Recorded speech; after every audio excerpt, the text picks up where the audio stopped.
Hi everyone, I am making this video for you because I can't be in class with you today. In this particular video, we'll just review some of the government actions we learned about last class time that motivated settlers to expand westward.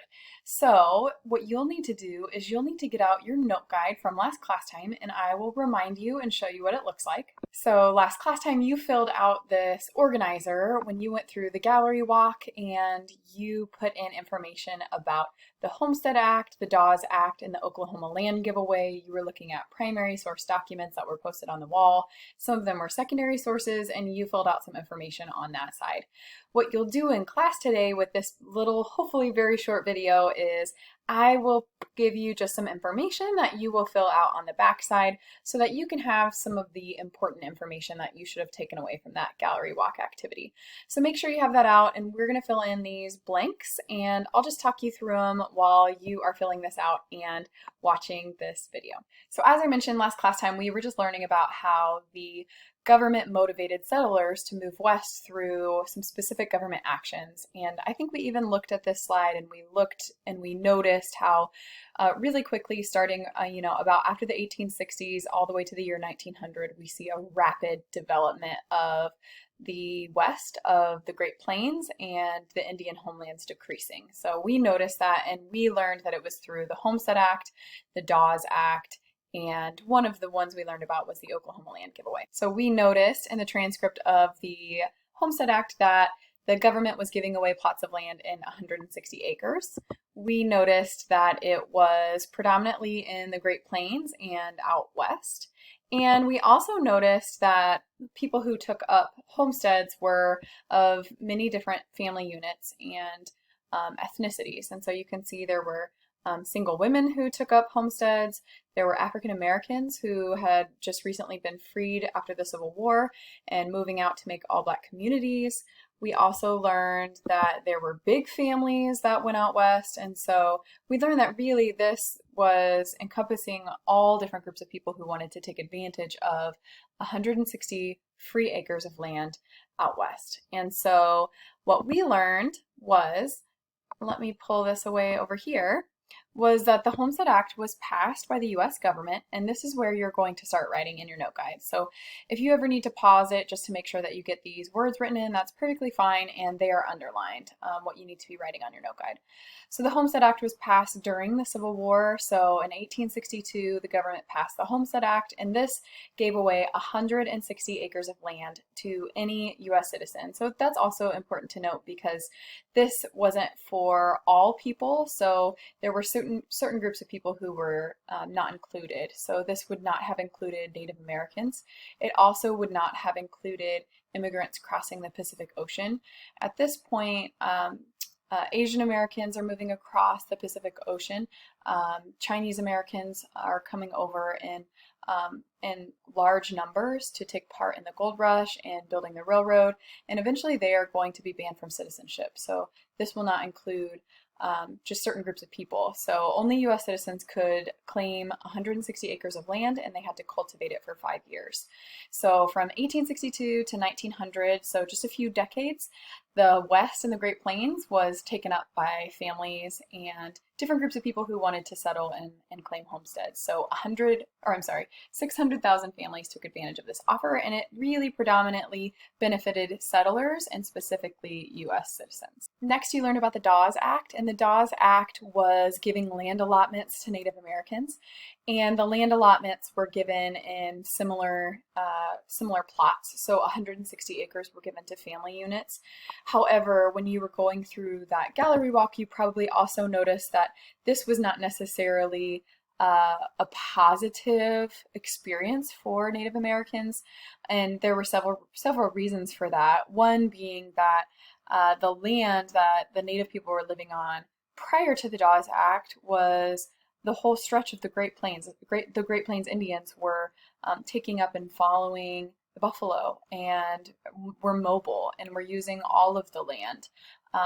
And so taking up just a plot of land was not their custom, and they weren't accustomed to like just being stationary. So that was not a part of their culture, and the land allotments that they were given were usually unsuitable for farming.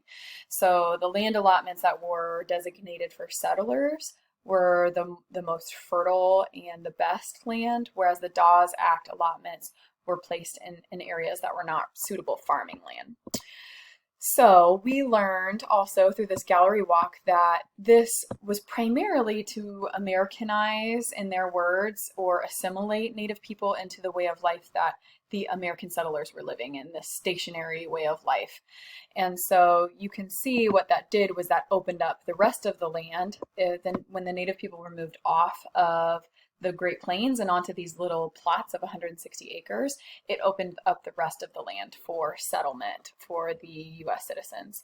So we learned through this information through that gallery walk. And so this is what you'll need to write on your note guide.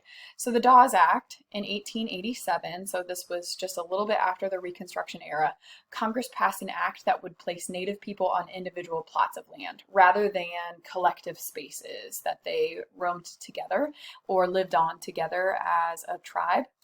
The hope was to, and in their words would have been, Americanize or assimilate the Native people into a lifestyle that the American settlers were living.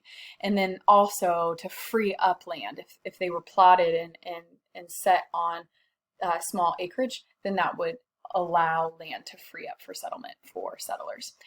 The land allotments that were given to families were 160 acres to each head of household and then 80 acres to unmarried adults. And this was obviously a disadvantage for the Native people.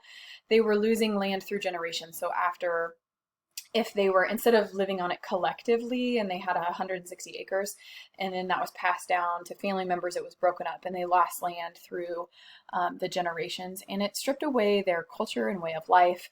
The farming land that they were given was really not great to farm and not suitable to live on. And so this was really challenging. By 1932, which was about the Great Depression era, the settlers had taken 2/3 of the land that had previously been set aside as reservation land. And so we had seen through the gallery walk how that land had been taken away over time. And so by the time we get to almost the turn of the century, we were here at 1890, the dark regions you can see have decreased, and that represented Native homelands, and we can see there are very few Native homelands left. And then here is today. So then we learned about another government motivated action that got people to move west, and that was the Oklahoma land rush. And you saw some of these things through the gallery walk. You saw that this was a piece of land that was opened up for a competition. So you can see Oklahoma was set aside for land allotments for Native people, and as they were giving away those land allotments, there was land remaining, and so they opened that up for settlers.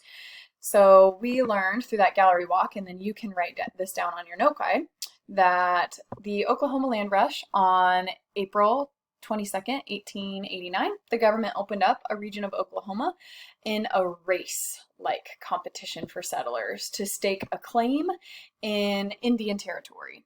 This was the land that was initially, it had been set aside to relocate Native Americans onto, but there was land left over. And so this particular set of this area was set up for a race, a competition for the first people to rush out and take the land could take it. So because the Dawes Act had allowed unassigned tribal land, so if land was given away in 160-acre plots to Native Americans, whatever is left over was deemed okay for settlement.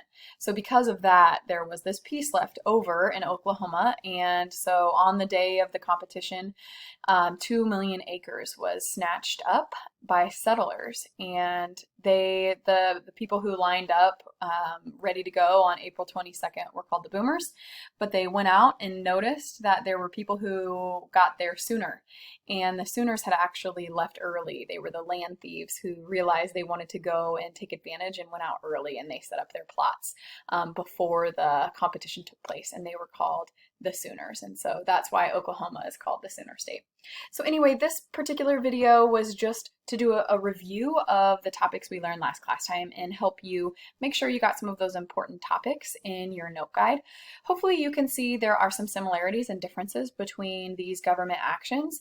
They benefited different people, whether it was settlers, and for the most part, most of these are going to mostly benefit settlers. They might be directed at different groups of people, but the purpose was for all of these to open up settlement, open up the West and the Great Plains to settlers, and they did that in different ways. Okay, I hope this video was helpful, and I hope you got your note guide filled out.